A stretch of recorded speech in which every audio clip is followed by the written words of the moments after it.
নতুন যখন খেজুরের গুড় পাওয়া যাচ্ছিল, গুড়ের রসগোল্লার ভিডিওটা আপনাদের সাথে শেয়ার করার ইচ্ছা থাকা সত্ত্বেও হয়ে ওঠেনি। নানা রকম সমস্যার কারণে যে সময়ের যে রেসিপি সেটা আমার করা হয়ে ওঠে না, সেজন্য আমি আপনাদের কাছে ক্ষমা প্রার্থী।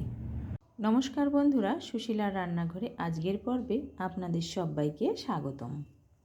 750 ml গরুর দুধ নিয়েছি। এবার দুধ থেকে ছানাটা তৈরি করব। গ্যাসটাকে হাই ফ্লেমে রেখে দুধটা জাল করতে বসিয়ে দিয়েছি। 1-2 মিনিট মতো ফুটে উঠলেই ভিনিগার দিয়ে ছানাটা তৈরি করব।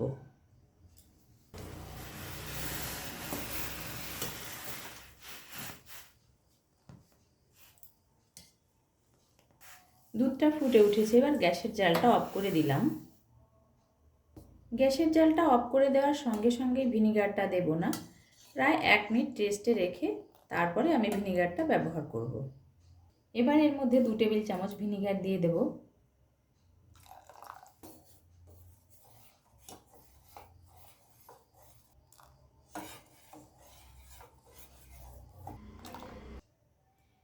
প্রায় 1 থেকে 1.5 মিনিট এভাবে নাড়াচাড়া করতে করতে দেখুন কত সুন্দর দুধ থেকে ছানাটা তৈরি হয়ে গেছে। এবার আমি ছানাটা ছেঁকে নেব।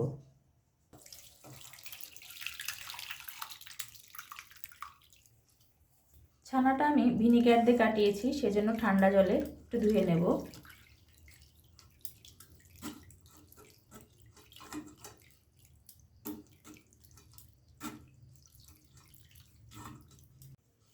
এবার ছানাটা আমি একটা সাদা কাপড়ের উপর নিয়ে নেব।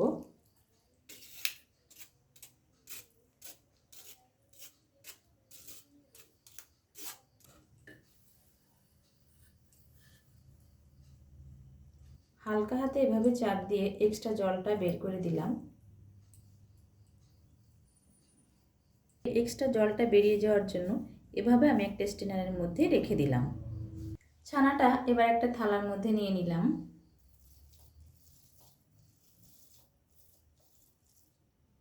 এবার এর মধ্যে আধা টেবিল চামচ ময়দা দিয়ে দিলাম। ময়দাটা ছানার সঙ্গে খুব ভালো করে মিশিয়ে নিয়েছি। এবার হাতের তালুর সাহায্যে এভাবে 7 থেকে 8 মিনিট মেখে নেব।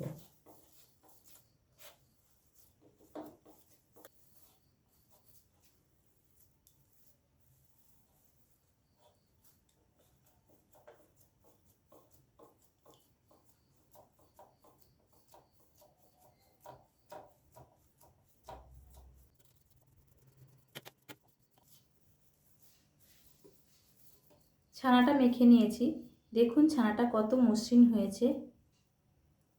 এবার ছানা থেকে লেচি কেটে নেব।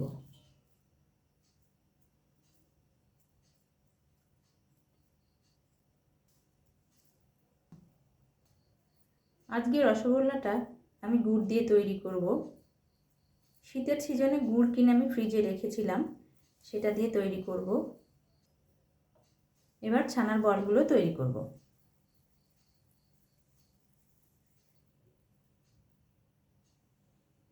এভাবে প্রত্যেকটা ছানার বল আমি তৈরি করে নেব।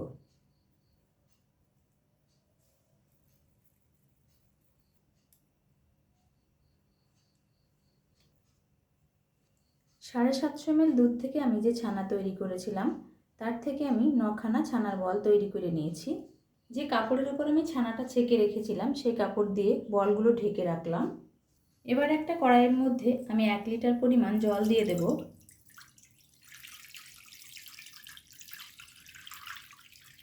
এবার জলের মধ্যে প্রায় 1 বাটি পরিমাণ খেজুরের গুড় দিয়ে দিলাম।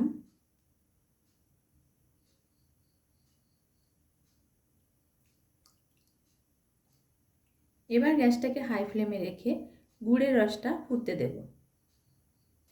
গুড়ের রসটা ফুটে উঠেছে, এবার এর মধ্যে একে একে ছানার বলগুলো দিয়ে দেব।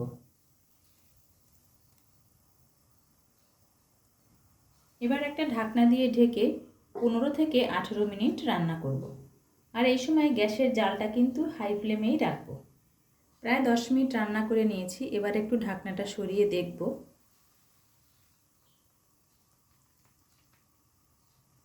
দেখুন ছানার বলগুলো ফুলে প্রায় ডবল হয়ে গেছে। আবারও ঢাকনা দিয়ে ঢেকে 5 মিনিট রান্না করব। 15 থেকে 16 মিনিট রান্না করে নিয়েছি। এবার ঢাকনাটা সরিয়ে নিলাম। গ্যাসের জালটা এবার অফ করে দিলাম। দেখুন কত সুন্দর রসগোল্লা তৈরি হয়ে গেছে। আবারও ঢাকনা দিয়ে ঢেকে 3 থেকে 4 ঘন্টা এভাবে ঠান্ডা হওয়ার জন্য রেখে দেব।